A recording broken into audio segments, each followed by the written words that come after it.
Terima kasih Anda masih bersama kami dalam Presisi Siang. Percepatan penurunan stunting pada balita adalah program prioritas pemerintah hingga tahun 2024. Pemerintah menetapkan target penurunan stunting 14% tahun depan. Untuk itu berbagai upaya terus dilakukan agar anak Indonesia tumbuh sehat dan bebas stunting. Menurut data dari WHO, di seluruh dunia 178 juta anak di bawah usia 5 tahun diperkirakan mengalami pertumbuhan terhambat karena stunting. Stunting adalah permasalahan gizi kronis yang disebabkan oleh kurangnya asupan gizi dalam rentang waktu yang cukup lama, umumnya hal ini karena asupan makanan yang tidak sesuai dengan kebutuhan gizi. Selain mengalami pertumbuhan terhambat, stunting juga kerap kali dikaitkan dengan penyebab perkembangan otak yang tidak maksimal. Hal ini dapat mempengaruhi kemampuan mental dan belajar tidak maksimal, serta prestasi belajar yang buruk. Selain itu, efek jangka panjang yang disebabkan oleh stunting dan kondisi lain terkait kurang gizi acap kali dianggap sebagai salah satu faktor resiko diabetes, hipertensi, obesitas, dan kematian akibat infeksi. Percepatan penurunan stunting pada balita adalah program prioritas pemerintah sebagaimana termaktub dalam Rencana Pembangunan Jangka Menengah Nasional 2020-2024. Wakil Presiden Republik Indonesia Ma'ruf Amin sebagai Ketua Pengarah Tim Percepatan Penurunan Stunting Pusat memberikan arahan terkait penetapan kebijakan penyelenggaraan percepatan penurunan stunting. Dalam rapat koordinasi percepatan penurunan stunting 2023, Wakil Presiden menyampaikan komitmen pemerintah menurunkan angka stunting tahun depan.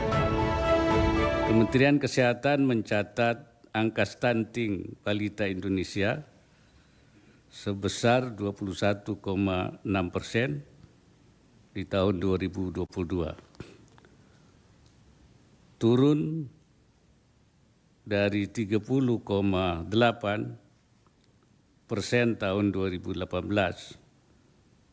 Capaian ini adalah hasil kerja bersama yang tentu kita syukuri. Namun saya minta kita tidak boleh berpuas diri karena masih ada target yang harus kita kejar, yaitu prevalensi stunting 14% di tahun 2024. Waktu kita hanya tersisa 1 tahun lagi. Artinya sisa yang harus kita capai di tahun 2003 ini adalah 3,8% dan di tahun 2024 3,8%, jadi 77,6%. Dan itu harus dicapai kalau kita ingin bisa mencapai 14%. Kalau tidak berarti kita gagal mencapai target itu. Tapi kalau menurut Kepala BKKBN, bahwa kita yakin insya Allah akan bisa mencapai 14%. Direktur Gizi dan Kesehatan Ibu dan Anak Kementerian Kesehatan, Lovely Daisy, menyampaikan beberapa upaya yang dilakukan Kementerian Kesehatan dalam upaya pencegahan stunting. Pemerintah sangat komitmen ya dalam upaya pencegahan dan penurunan stunting ini, dan ini dilakukan oleh semua sektor. Jadi untuk intervensi stunting ini kan ada dua bagian besar. Ada intervensi spesifik yang dikerjakan oleh Kementerian Kesehatan, sektor kesehatan langsung pada sasaran, dan ada intervensi sensitif itu yang dikerjakan oleh sektor-sektor yang lainnya. Semua intervensi ini saling bekerja sama untuk menurunkan stunting. Nah, dari sektor kesehatan kita fokus pada intervensi spesifik, mulai dari remaja, terutama remaja putri. Kita siapkan remaja putri ini supaya tidak anemia, supaya tidak kurang darah, karena nanti menjadi calon ibu hamil. Jadi minum tablet tambah darah 1 minggu sekali. Kemudian pada ibu hamil, kita harus memastikan bahwa ibu hamil ini gizinya cukup, tidak dalam kondisi sakit. Jadi ibu hamil ini harus diperiksa secara rutin minimal 6 kali selama kehamilan. Dan 2 kalinya dengan dokter untuk identifikasi ada gangguan-gangguan pada kehamilan, pada ibunya ataupun pada janinnya. Kemudian setelah lahir, anak ini juga harus mendapatkan ASI eksklusif. Nah, tadi pada ibu hamil kalau ada kekurangan gizi kita juga berikan tambahan gizi. Nah, ASI eksklusif pada bayi itu berdampak sangat besar dalam upaya penurunan stunting. Kemudian mulai 6 bulan, bayi ini harus mulai mendapatkan makanan pendamping ASI, karena ASI saja sudah tidak cukup. Nah, ternyata peningkatan stunting ini mulai di usia 6 sampai 23 bulan, saat bayi kita mulai mendapatkan makanan pendamping ASI. Nah, ini kemungkinan karena memang makanan pendamping ASI-nya itu tidak mencukupi gizinya, apakah dari segi jumlahnya ataupun dari segi komposisi. Jadi kita berharap setiap makan itu harus ada protein hewani, karena protein hewani ini yang penting untuk pertumbuhan, termasuk pertumbuhan otak. Ada asam amino esensial di situ yang diperlukan untuk pertumbuhan. Jadi setiap makan itu harus ada protein hewaninya.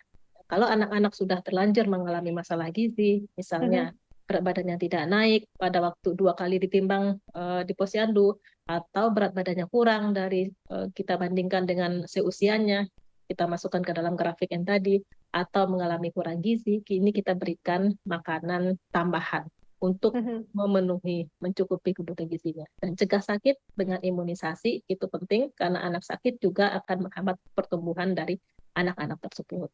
Nah, kemudian satu lagi, stop buang air besar sembarangan untuk mencegah diare. Jadi ini berbagai hal yang dilakukan oleh sektor kesehatan untuk upaya kita menurunkan stunting melalui pencegahan.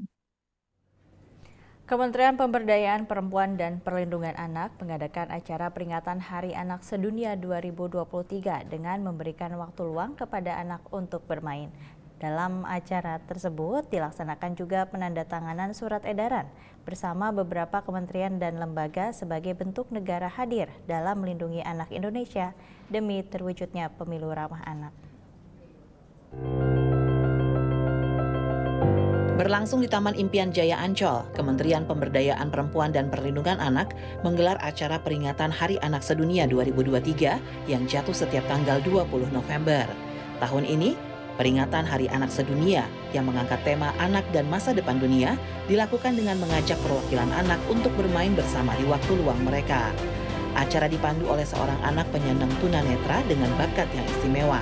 Peringatan Hari Anak Sedunia 2023 dibuka dengan penampilan anak membawakan tarian berkonsep Bhinneka Tunggal Ika yang mengenakan baju adat dari beberapa daerah serta dilanjutkan dengan menyanyikan bersama lagu kebangsaan Indonesia Raya.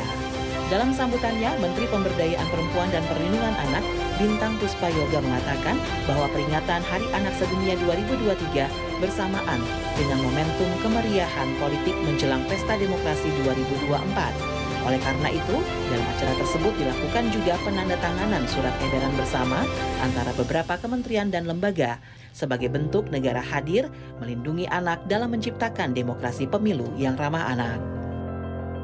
Momentum Hari Anak Sedunia kali ini bersamaan dengan kemeriahan politik menjelang Pesta Demokrasi 2024.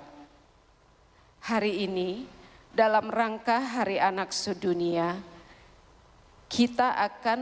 kami akan menandatangani surat edaran bersama antara Kementerian Pemberdayaan Perempuan dengan Kementerian Dalam Negeri, dengan KPU, dengan Bawaslu, dan KPAI.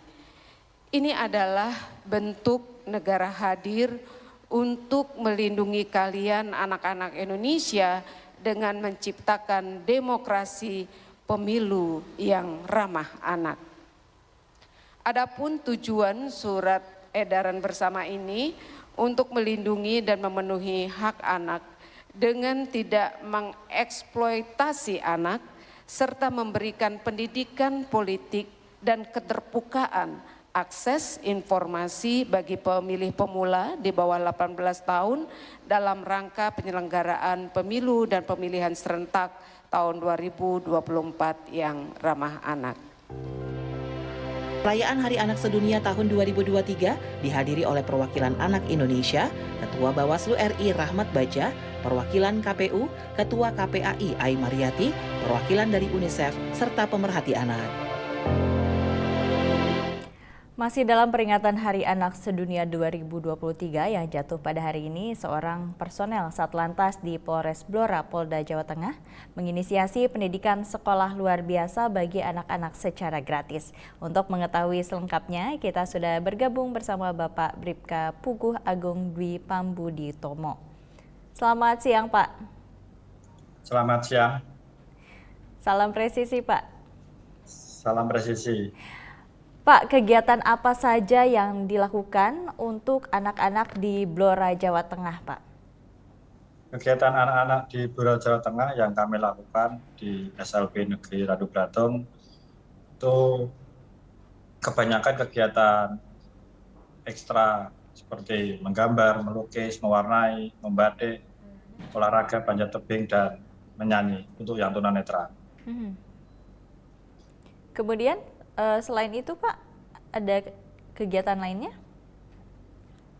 Kegiatan lainnya kami mengikuti perlombaan di tingkat kabupaten, tingkat provinsi, dan nasional. Dan alhamdulillah mereka yang dianggap sebelah mata karena mereka kaum minoritas, difabel, dan mereka bisa menunjukkan kalau mereka bisa dan berprestasi. Lalu bagaimana awalnya Anda menginisiasi sekolah luar biasa dan rumah belajar difabel bagi anak-anak ini, Pak Puguh? Awalnya kami dari rumah belajar, di situ dari 3 siswa berkembang menjadi 30 siswa, dan rumah kami tidak muat, terus kami pinjam unit sekolah, dan sekarang murid kami, siswa kami sudah berjumlah sekitar 142 siswa. Selain kegiatan yang telah tadi Anda sebutkan, pelajaran apa saja yang diberikan kepada anak-anak di sekolah luar biasa ini, Pak? Kami memberikan keterampilan, karena dengan keterampilan itu bisa membuat bekal kelak ke depan anak-anak itu untuk mendapatkan suatu pekerjaan dan penghasilan. Karena keterampilan itu, anak-anak itu lebih mudah memahami keterampilan daripada belajar akademis, karena mereka pemikirannya kurang dan harus diberi keterampilan. Keterampilan apa saja, Pak, yang diajarkan pada anak-anak di rumah belajar difabel ini, Pak? Keterampilan yang kami ajarkan macam-macam. Olahraga misalnya ada boci, ada panjat tebing. Kalau seni rupa kita menggambar, mewarnai. Terus untuk karya berikutnya kami membuat batik atau ekoprint dari tumbuh-tumbuhan itu untuk anak-anak yang tunadaksa dan tunanetra. Yang tunanetra itu bisa membuat dengan kolom kotak, itu kami namakan presisi. Jadi dipres segala sisi, kami singkat presisi. Itu buat anak tunanetra bisa mengerjakan. Baik, meskipun mereka memiliki banyak keterbatasan, tapi mereka punya kelebihan atau keterampilan lain begitu ya, Pak Puguh. Terakhir, Pak, pesan apa yang ingin disampaikan untuk anak-anak Indonesia dalam peringatan Hari Anak Sedunia 2023 yang jatuh pada hari ini, Pak? Pesan saya kepada anak-anak di seluruh Indonesia, kalian harus semangat, kalian harus belajar dan harus bersekolah. Karena dengan belajar dan bersekolah, kalian bisa mendapatkan ilmu, mendapatkan pengalaman, dan mendapatkan materi dari guru dan pengajar. Baik, terima kasih Bribka Puguh Agung Dwi Pambuditomo sudah bergabung bersama kami dan membagikan ceritanya di dalam rangka Hari Anak Sedunia. Salam presisi, Pak. Salam presisi. Pemirsa, tetaplah bersama kami, Presisi Siang akan segera kembali.